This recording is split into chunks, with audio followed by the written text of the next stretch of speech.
बिस्मिल्लाहिर्रहमानिर्रहीम। अस्सलाम वालेकुम स्टूडेंट। एक्सरसाइज 22.3 जो है हम कर रहे थे, जो कि काफ़ी लेंथी एक्सरसाइज है और लेंथी एक्सरसाइज से मैं बोर हो जाती हूँ, लेकिन समझानी तो है। तो हमें करते हैं स्टार्ट इसका next question number 2। Question number 1 मुझे उम्मीद है कि आप लोगों ने समझ लिया होगा, वैसे लग तो नहीं रहा, लेकिन नहीं समझा है तो अगर आपने तो आप उसको देख लें, उस वीडियो को आप लोग चैनल पर देख सकते हैं। ठीक है स्टूडेंट्स, अब ये क्वेश्चन आपके सामने है, क्वेश्चन नंबर 2, जिसमें कह रहे हैं कि the daily earnings of 10 workers in rupee are 188, 170, 172, 125, मतलब कुछ नंबर्स दिए हुए हैं। अर्निंग है 10 वर्कर की, बहुत गरीब वर्कर लग रहे हैं, अब तो कोई भी नहीं लेता, अब तो कोई वर्कर इतने कम वेजेस में नहीं काम करता, लेकिन चले ठीक है। आपको इन 10 गरीब वर्कर की आपको एम अर्थमेटिक मीन मालूम करना है, लेकिन इस बार अर्थमेटिक मीन इतना सिंपल नहीं है जितना हमने क्वेश्चन नंबर 1 में किया था, और वो सिंपल था। इस बार कुछ तब्दीली है। देखिए, एक तो सिंपल मालूम करना है बाय डेफिनेशन वाला। मैं एक कॉन्सेप्ट समझा देती हूँ आपको कि बाय डेफिनेशन और जो डेविएशन लिखा हुआ उसका क्या मतलब है। अब स्टूडेंट्स देखें, मैंने कुछ लिखा है अर्थमेटिक मीन में जो सवाल में मांगा था। एक तो बाय डेफिनेशन कहा है और एक बाय डेविएशन कहा है। देखो, बाय डेफिनेशन मेथड होता है, उसका दूसरा नाम डायरेक्ट मेथड भी कहलाता है, और जो बाय डेविएशन मेथड कहलाता है उसे इनडायरेक्ट मेथड भी कहते हैं। अब डायरेक्ट मेथड के लिए जो हमारे पास फॉर्मूला है ना, वो तो वही है जो कि हमने क्वेश्चन नंबर 1 में यूज किया है। ये है मीन का सिंबल, समीशन करना है आपको, एक्स को डिवाइड कर लेना है टोटल नंबर ऑफ ऑब्जर्वेशन से। ये तो सिंपल है। अब रहा शॉर्टकट मेथड। शॉर्टकट मेथड के लिए आपको क्या करना होगा? देखिए, शॉर्टकट मेथड बराबर होता है A plus summation G divide by N के। अब ये वैल्यूज क्या होती हैं? ये ए जो है इसमें कहलाता है मीन, ठीक है, एक तरह का अजम्पशन कहलाती है। और जो समीशन डी है ना, वो हम कैसे निकालेंगे वो मैं आपको बता दूंगी, अभी आप इसको मत सोचें। अब बाय कोडिंग मेथड क्या है?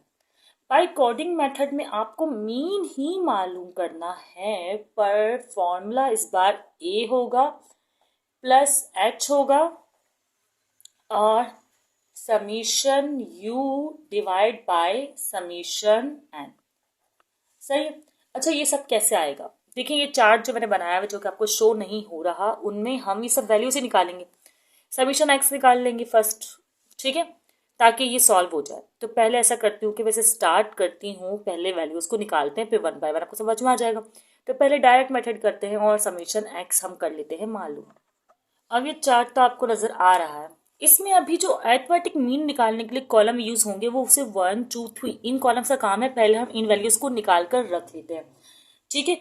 इन तीनों कॉलम, देखिए ये वाला कॉलम है ना, वो डायरेक्ट मेथड में इस्तेमाल होगा, और ये वाले कॉलम की जो वैल्यू है वो देखिए समीशन डी निकलेगा ना, तो वो शॉर्टकट मेथड में इस्तेमाल होगा, और ये होगा कोडिंग मेथड में यूज।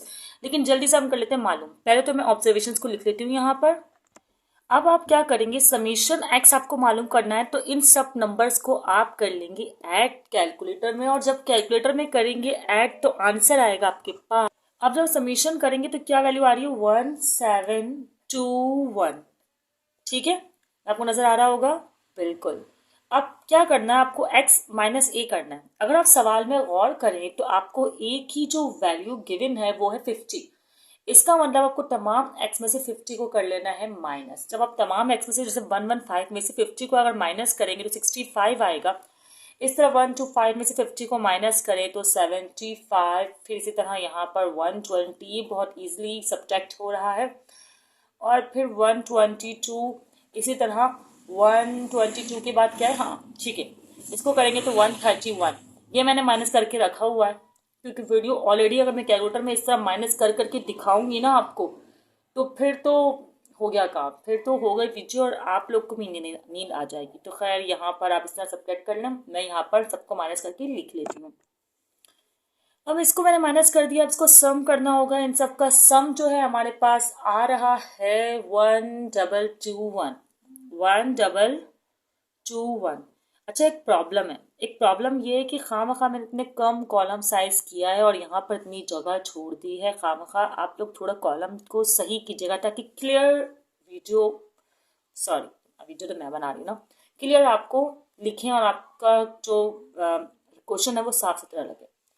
अच्छा, अगर सिर्फ अर्थमेटिक मीन तक आएगा तो 3 कॉलम तक कीजिएगा, ज्योमेट्रिक मीन भी आएगा तो ये आगे कॉलम्स आप बनाइएगा। डिपेंड करता है कि आपको कितना रिक्वायर्ड है, क्वेश्चन में क्या मालूम किया करने को कहा है। अच्छा, अब क्या करें, x माइनस ए कहा था ना, वैसे मुझे चाहिए था, मैंने यहाँ पर जब x में से a माइनस किया साथ साथ डिवाइड कर देती, लेकिन चलो कोई बात नहीं, आपने 65 को डिवाइड कर दूंगी h से। h आपको गिवन है सवाल में ही, h कितना है आपके पास 10, तो आप h से आप 65 को डिवाइड करें, 10 है तो यहाँ पे 6.5 मतलब सब 0.5 हो जाएंगे आई थिंक सो, बिल्कुल हाँ, डिजिट्स का फर्क ही आएगा, तो ये हो जाएगा 6.5।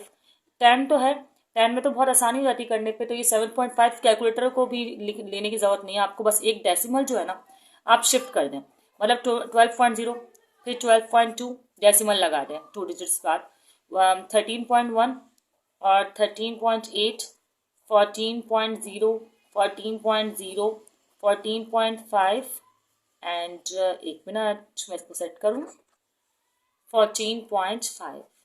अब इनको भी आप ऐड कर लें, जब इनको समीशन u, ये u के लिए हुआ है, तो जब आप इनको ऐड करेंगे तो समीशन u आएगा, जो कि मुझे यहाँ पर पहले मेंशन करना चाहिए। ठीक है, u का सम है ना। अब ये बराबर किसके है, इसको ऐड करके देखते हैं। बराबर ऐड क्या करना है, इसी में भी डेसिमल का फर्क लिया है, 122.1, ये तो खामखा कॉलम है, तो ये आपको क्लियरली नजर आ रहा है कॉलम। ठीक है, अब इन 3 वैल्यूज का हम यूज करेंगे मीन के फॉर्मूलाज में। ठीक है, तो आप इन वैल्यूज को देख लें, अलग से नोट कर लें, अब हम इनको करने वाले हैं यूज। ठीक है, समीशन एक समय पास आया था 1721, तो मैं यहाँ पर वो वैल्यूज लिखने वाली हूँ 1721, और एंड कितने टोटल नंबर ऑफ ऑब्जर्वेशन कितने हमारे पास, काउंट कर लें इसको, ये 10 है तो आप यहाँ पर लिख लें 10। ठीक है, डन। अच्छा, 10 के बाद आप इसको डिवाइड कर दें, और क्या, अब आपने इसको डिवाइड किया तो 172.1 ही आएगा इसका आंसर। ओके, तो ये आपके पास मीन आ गया। अब यहाँ पर भी आपको मीन निकालना है, लेकिन मेथड है शॉर्टकट मेथड। ए की वैल्यू आपके पास क्या है, मैं यहाँ पर कर देती हूँ मेंशन कि ए और एच की वैल्यूज आपके पास क्या है। देखिए भाई, ए की वैल्यू जो है वो आपके पास है 50 और एच की वैल्यू जो आपके पास है वो है 10। सही, तो ए की वैल्यू आप लिखें 50 और एच की वैल्यू की यहाँ नीड नहीं है। समीशन डी क्या है आपके पास, ये रहा 1221, 1221 और एन क्या है आपके पास 10। अब जल्दी से आप पहले क्या करें, इनको करें डिवाइड एंड देन इसमें कर दें ऐड, तो यहाँ भी आंसर आपके पास 172.1 ही आएगा। पूछे कैसे, देखिए डिवाइड करेंगे तो 122.1 हो जाएगा, 122.1 में जब आप 50 ऐड करेंगे तो 172.1, तो बहुत सिंपली, मतलब जो भी मेथड आप इस्तेमाल करें आंसर ने सेम आना है।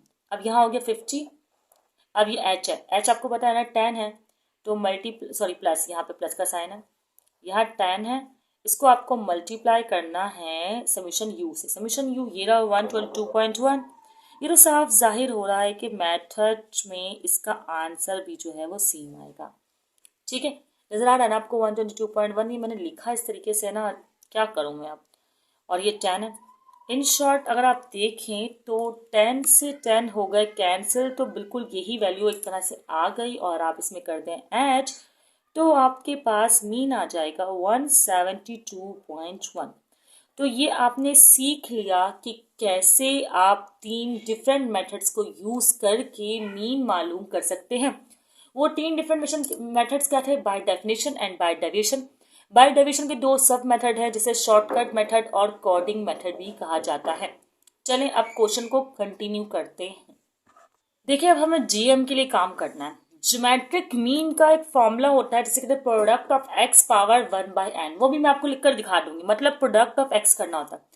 देखिए यहाँ पे मैंने समीशन के साइन बनाए हैं, लेकिन यहाँ पर मैंने साइन को कर लिया है थोड़ा सा चेंज, तो इसका मतलब ये इसकी वैल्यू क्या होती है, पी ऑफ एक्स, मतलब प्रोडक्ट ऑफ एक्स। तो आपको प्रोडक्ट निकालना है। प्रोडक्ट का मतलब समझते हैं कि आप क्या करना है, आपको इस तरह करना है कि डाटा लिखना है, मतलब एक्स को ही लिखना है, जो कि मैं यहाँ लिख रही हूँ बिल्कुल एज इट इज, और इस पूरे डाटा को करना है मल्टीप्लाई। कैसे, 115 को मल्टीप्लाई करना है 125 से, फिर जो आंसर आएगा उसी पे आपने मल्टीप्लाई का साइन क्लिक करना है, फिर 170, फिर मल्टीप्लाई का साइन क्लिक करना है 172।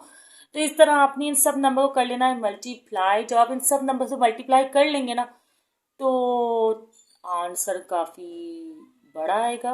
मैं चेक करूं एक बार। अब पता है क्या है, सिंपल कैलकुलेटर से जब मैं कर रही हूँ ना तो इसके डिजिट्स इतने ज़्यादा हैं कि ये तो सॉल्व हो ही नहीं रहा। तो मतलब अगर ज्योमेट्रिक मीन निकालने के लिए आता है तो उन्हें आपको साइंटिफिक कैलकुलेटर अलाउड करना होगा, जिसमें आप 115 मल्टीप्लाई सब कुछ मल्टीप्लाई का साइन लगाकर सबको एक साथ लिख सकते हैं और फिर डायरेक्टली इजिकल टू क्लिक कर सकते हैं। क्योंकि इजिकल टू जब क्लिक करेंगे तो आपके पास वैल्यू आ रही है 1.96 एक्सपोनेंशियल की पावर 22। अब 22 डिजिट्स तक तो सिंपल कैलकुलेटर में वैल्यू आती ही नहीं है। इस वजह से सिंपल कैलकुलेटर से इसकी मल्टीप्लिकेशन तो नहीं हो पा रही। ये हो पाएगा मल्टीप्लाई सिर्फ और सिर्फ साइंटिफिक कैलकुलेटर से। अब देखते हैं एग्जाम में क्या होता है। खैर, आपने मल्टीप्लाई प्रोडक्ट ऑफ एक्स निकाल लिया। अब जल्दी से इसका निकाल लेते हैं मीन और लॉग एक्स का क्या वैल्यू है ये भी मैं आपको बता ही देती। देखिए स्टूडेंट्स, जीएम निकालने के लिए बाय डेफिनेशन मेथड तो ये वाला है जो कि हम प्रोडक्ट ऑफ एक्स पहले ही निकाल चुके हैं, और पावर एन का मतलब वो ये कि 10 है, N total number of observations. लेकिन ये एंटी लॉग और लॉग एक्स है, मतलब आपको सम ऑफ लॉग एक्स भी निकालना है। इसका मतलब ये है कि बाय लॉगरिथम मेथड आपको यूज करने के लिए लॉग एक्स इन सब वैल्यूज का निकालना होगा। अब आपको एक बात बताऊं, लॉग निकालना बहुत ज्यादा टाइम कंज्यूम और इतना टाइम हमें नहीं मिल सकता एग्जाम में कि हम सबका अलग अलग लॉग निकालें। तो साइंटिफिक कैलकुलेटर तो मस्ट हो गया। तो आप साइंटिफिक कैलकुलेटर से निकाल लीजिएगा। वैसे मैं लॉग निकालने के लिए आपको समझाऊंगी, ये मैंने आपको कहा था, ठीक है। अब लॉग एक्स करना है तो लॉग 115 आप कर लीजिएगा, तो आएगा इस तरह 2.060। कैलकुलेटर से करिएगा। इस तरह इसका आएगा लॉग 2.096, 2.230, 2.235, ठीक है। इस तरह मैं सब लॉग निकाल कर रख लेती हूँ। ये मैंने सब वैल्यूज के लॉग निकाल ली हैं। अब इन सब वैल्यूज को करना है मुझे सम। तो सम क्या आएगा वो चेक करती हूँ मैं। ये शायद आपको वैल्यूज क्लियर नहीं हो रही हैं, अब क्लियर हो रही होंगी थोड़ी सी। मैंने कॉलम सही नहीं बनाए हैं, लेकिन चले खैर। समीशन लॉग एक्स करेंगे तो 22.288 ये वैल्यूज आ रही है हमारे पास, ठीक है। अब इसको मैं इस क्वेश्चन में यूज कर लूंगी और वैल्यूज को मालूम कर लूंगी। चलें यूज करते हैं। देखिए, जी एम मालूम करने के लिए, जिसे ज्योमेट्रिक मीन कहते हैं, उसके लिए तो आपको प्रोडक्ट ऑफ एक्स चाहिए। अगर मैं उसकी वैल्यू दिखाऊं आपके पास क्या आ रही है, तो आ रही है 1.96 एक्सपोनेंशियल 22। तो आप यहाँ पर 1.96 एक्सपोनेंशियल 22 जो है वो लिखने वाले हैं, और पावर 1/n मतलब 10। तो अच्छा, आप एक काम भी कर सकते हैं कि आप यहीं पर ही सबको मल्टीप्लाई करके दिखा सकते हैं। ये भी एक तरीका आपके पास है, ठीक है। अब जल्दी से जीएम करें। कैसे करेंगे, इसके लिए आपको कैलकुलेटर की नीड पड़ेगी। कैलकुलेटर लेंगे आप लोग साइंटिफिक, और उसमें ये नंबर लिखेंगे और पावर लगाएंगे उस पर 1/10 की, ठीक है। पावर का ऑप्शन होता है साइंटिफिक कैलकुलेटर में। मैं शॉर्ट्स बनाकर जो है ये बताने की कोशिश कर दूंगी आपको, ठीक है। तो आपके पास आंसर आएगा 196.55। ओके, तो यहाँ तक तो ये हो गया जीएम मुकम्मल। अब एंटी लॉग से निकालना था, तो एंटी लॉग से नहीं मतलब लॉगैरिथम मेथड से निकालना था। तो इसके लिए आपको क्या करना होगा, एंटी लॉग तो आपने लिख लिया, ठीक है। समीशन लॉग एक्स क्या आया है आपके पास, चेक कर लेते हैं। समीशन लॉग एक्स आया है 22.288। तो समीशन लॉग एक्स 22.288 आप लोग लिखेंगे और टोटल नंबर ऑफ ऑब्जर्वेशन से करेंगे डिवाइड। और इसका एंटी लॉग भी जो है ना, अब जब साइंटिफिक कैलकुलेटर आपको जीएम के लिए अलाउड किया जाएगा ही, तो इसका एंटी लॉग भी आप कैलकुलेटर से निकाल लेंगे। पहले तो मैं एंटी लॉग लिख लेती हूँ और वैल्यू क्या आ रही है वो भी मैं यहाँ पर लिख लेती हूँ। वैल्यू क्या आएगी आपके पास, 22.288 है तो हो जाएगा 2.2288। इसका एंटी लॉग अगर आप देखेंगे 2288 के बाद से देखेंगे, वैसे तो साइंटिफिक कैलकुलेटर से कर रहे हैं आप लोग, तो क्या होगा, एंटी लॉग चेक कर लें क्या आ रहा है। इसका एंटी लॉग आ रहा है 169.55। मतलब दोनों मेथड से ज्योमेट्रिक मीन जो है वो बिल्कुल सेम आया है, सही है। चाहे तो स्क्रीनशॉट क्लिक कर लें। अब निकालते हैं नेक्स्ट वैल्यू। अब हार्मोनिक मीन निकालना, तो हार्मोनिक मीन कैसे निकलेगा कि इसका फॉर्मूला है हार्मोनिक मीन का, ये आपको याद होगा प्रीवियस वीडियो में हमने किया था कि समीशन रेसिप्रोकल ऑफ एक्स करना है आपको। तो रेसिप्रोकल ऑफ एक्स का आपको करना है सम, तो ये कर लेते हैं। ठीक है, पहले इन सारी वैल्यूज का रेसिप्रोकल कर दिया जाए। एक्स का करना है ना, एक्स 115 को 1 को डिवाइड करना है 115 से, तो वैल्यू आएगी 0.0086। अच्छा, मुझे पता है ये बहुत लेंथी क्वेश्चन है, एग्जाम में आपको सब चीजें सब एक साथ मालूम करने के लिए नहीं दिया जाएगा। सही, या तो हार्मोनिक मीन बोलेंगे या ज्योमेट्रिक मीन बोलेंगे या अरिथमेटिक मीन बोलेंगे, इसी तरह कुछ आपको करने को दिया जाएगा। तो आपको इसके लिए परेशान होने की जो है वो जरूरत बिल्कुल भी नहीं है। ठीक है स्टूडेंट्स, और ये क्वेश्चन बहुत सिंपल है, बस आपको कुछ स्टेप्स को जो है वो फॉलो करना है। अभी मैं 1 को डिवाइड करने से 1 डिवाइड बाय 172, 1 डिवाइड बाय 181 तो 1 डिवाइड बाय 181 हमारे पास आ रहा है इस तरह। ठीक है, आप लोग भी कैलकुलेटर लेके कुछ कुछ चीज़ों को चेक कर सकते हैं, क्योंकि मिस्टेक किससे भी हो सकती है, और आप लोग कमेंट में मुझे बता सकते हैं अगर कोई मिस्टेक कर दी हो, ताकि दूसरे लोग भी उस कमेंट को पढ़ के उस मिस्टेक को सेट कर सके। ठीक है स्टूडेंट्स, और क्योंकि हमें लगता है कि हम सही कर रहे हैं और कभी कभार हम बहुत जल्दी में भी होते हैं, और वैसे तो इतनी जल्दी वीडियोस नहीं बनती हैं, आपको लगता है कि बस आए 16 मिनट में वीडियो बन गई, ऐसा नहीं होता। हम बीच में डिफरेंट कैलकुलेशंस कर रहे होते हैं, रीचेक कर रहे होते हैं, सही करना होता है, क्योंकि ये बुक उतनी ही नहीं जितनी आप लोग के लिए तकरीबन उतनी तो नहीं होगी, चलो मैं टीचर हूँ, लेकिन ये क्वेश्चन मैं पहली बार ही सॉल्व कर रही हूँ, तो इसके आंसर इतने याद नहीं है। वरना जो पुरानी बुक थी 9 मैट्रिक की, उनके तो आंसर्स याद हो गए थे, आंसर गलत होने के चांसेस ही नहीं थे, इतने हमें जो है वो पढ़ा पढ़ा कर चीज़ें याद हो गई थी। अब मुझे करना होगा इन सब नंबर्स का सम, तो अपने आपके सामने तो कर नहीं सकती, तो मैं सब नंबर का सम करके रख लेती हूँ। आप लोग भी स्टॉप करके वीडियो इन सब नंबर्स का सम जो है वो कर लीजिए। इन सब नंबर्स का सम आया है 0.0599। तो चलिए जल्दी से हम इसको अब सॉल्व कर लेते हैं। हार्मोनिक मीन निकालना है। हार्मोनिक मीन किस तरह आएगा कि n जो था वो 10 था, और इन सब नंबर का सम जो आया है वो आया है 0.00599। इनको कर लीजिए आप डिवाइड। जब इन दोनों वैल्यूज को आप डिवाइड करेंगे तो आंसर आएगा 166.94। तो ये हो गया आंसर।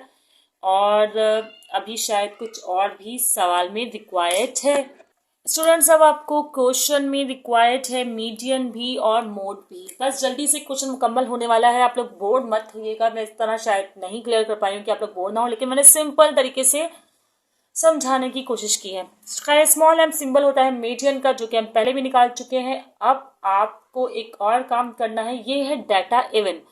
इवन डाटा अगर होता है ना, तो हमें ये फॉर्मूला यूज करना होता है 1 to n by 2 value. But ये कॉलम का बनाऊं इस तरह, चलें इस तरह कर लेते हैं n by 2। अब ठीक है n by 2 ऑब्जर्वेशन या value plus n by 2 plus 1 observation. ठीक है, ये फॉर्मूला मीडियन निकालने का, जो कि हम पहली बार नहीं निकाल रहे हैं, पहले भी ये हम कर चुके हैं। ठीक है, अच्छा अब क्या करना है, ये 1/2 तो ऐसे रहेगा। एन आपको पता है क्या होता है, एन है यहाँ पर 10, तो 10 डिवाइड बाय 2 सही है। ऑब्जर्वेशन प्लस यहाँ भी एन 10 ही है, ऑफ कोर्स एन तो एन ही है, तो प्लस 1 ऑब्जर्वेशन। ठीक है, देन हम क्या करेंगे कि 1/2 ये एज इट इज, और यहाँ आपको पता है कि 5/5 आ जाएगा, है ना, 5th ऑब्जर्वेशन समझ लें, प्लस, और यहाँ पे 10/2 5 है, 5 + 1 6 आ जाएगा।